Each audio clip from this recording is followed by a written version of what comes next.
মহান আল্লাহ রাব্বুল আলামিনের দরবারে শুকরিয়া আদায় করি যে দীর্ঘ নির্যাতন নিষ্পীড়িত হওয়ার পরেও এই দলের আমাদের পার্টির চেয়ারম্যান জনাব তারেক রহমান তিনি যে এই বিএনপিকে ৬৪টি জেলায় তিনার নেতৃত্বে বিগত আন্দোলন সংগ্রাম থেকে শুরু করে এই পর্যন্ত আমাদেরকে গত ১২ তারিখে বাংলাদেশের জনগণ যে বিপুল সংখ্যাগরিষ্ঠতার মধ্যে দিয়ে আমাদেরকে বিএনপিকে জয়লাভ করেছে, সেই জন্য দেশবাসীকে ধন্যবাদ জানাই।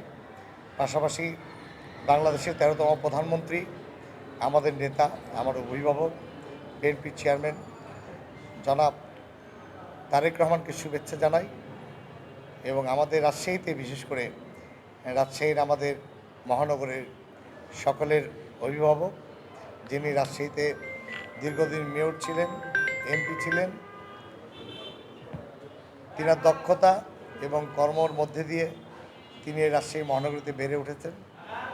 সে প্রিয় নেতা, আমাদের সকলে রাজশাহীর এক নামে মিনু ভাই পরিচিত, সেই মিজানুর রহমান মিনুকে পূর্ণাঙ্গ মন্ত্রিত্ব দেওয়ায় আমি বাংলাদেশের প্রধানমন্ত্রী এবং বিএনপির চেয়ারম্যান জনাব তারেক রহমানকে আন্তরিকভাবে অভিনন্দন, শুভেচ্ছা জানাচ্ছি।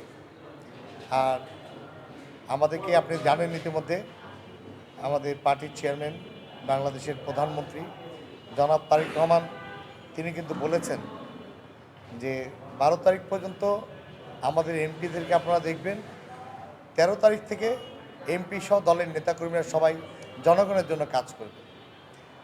আমরা আসলে ১৩ তারিখের পর থেকেই বাংলাদেশের জনগণের কাজ করার জন্য আমরা নেমে পড়েছি এবং আমরা আশা করি যারা এমপি এখানে রয়েছে, এবং আমাদের যেহেতু দীর্ঘদিন স্বাধীনতার পরে জিয়াউর রহমানের সময় এই রাজশাহী মহানগরীতে একজন আমরা মন্ত্রী পেয়েছিলাম, পূর্ণাঙ্গ মন্ত্রী, তিনার নাম ইমরান আলী সরকার। তারপরে আমরা মন্ত্রিত্ব পাই নাই, দায়িত্বপ্রাপ্ত পেয়েছি, কিন্তু এই পূর্ণাঙ্গ মন্ত্রী এই রাজশাহী মহানগরীতে পাওয়াতে আমরা আসলে খুবই আনন্দিত, আমরা সকলে উৎসাহিত। এই রাজশাহী মহানগরীতে আসলে এই একটা যে মূল্যায়ন করেছে পার্টি, আমরা সেই জন্য পার্টির কাছে কৃতজ্ঞ, প্রধানমন্ত্রী তারেক রহমানের কাছে কৃতজ্ঞ।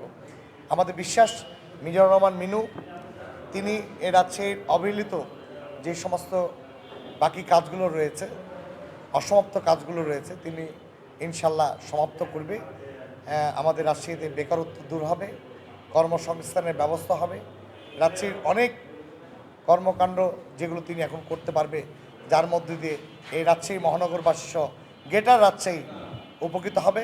পাশাপাশি তিনি এখন বাংলাদেশের সকলের মন্ত্রী, তবে যেহেতু রাজশাহীর তিনি সন্তান, আমার বিশ্বাস রাজশাহীতে তিনি ভালো কিছু করে আমাদেরকে এই রাজশাহীর উন্নয়ন ধারা অব্যাহত রাখবে।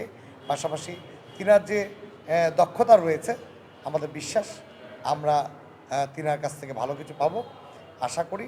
আর আমাদের বিএনপি, আমরা যারা অঙ্গ সংগঠন রয়েছে, বিএনপি নেতৃবৃন্দ রয়েছে, এই মন্ত্রিত্ব পাওয়াতে আমাদের মধ্যে আরও স্পিড বেড়েছে।